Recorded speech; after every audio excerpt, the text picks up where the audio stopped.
Here's how to delete the directory in the terminal. First, in the terminal, make sure to go to the parent directory that actually contains the directory that you would like to delete. In our case, the parent's directory is downloads. You can also see that here on the right side in the Finder.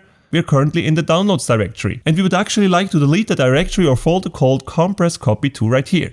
Now, in the terminal, there are two commands that you can use to delete directories. The first one is rm-r and the second one is rmdir. The difference between these two is that you use rm-r whenever you want to delete a directory that actually has contents in it, whereas you use rmdir whenever you want to delete an empty directory. So in our case right here, we have a directory that actually has contents in it. To verify that, let me quickly show you. So in the Finder, I actually open up compress_copy_to right here, and as you can see, we have a couple of contents in it.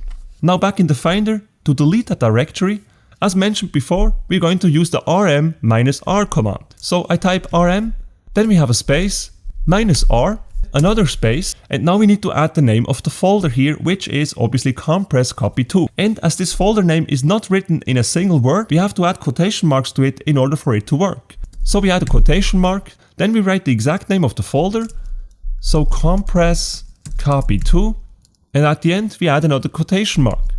Just like that, and finally, to delete this directory, we hit enter. And just like that, our directory has been deleted. And that's it, guys. This is how you remove a directory in the terminal. If you enjoyed this video, make sure to smash the like button and subscribe to my channel for more terminal tutorials.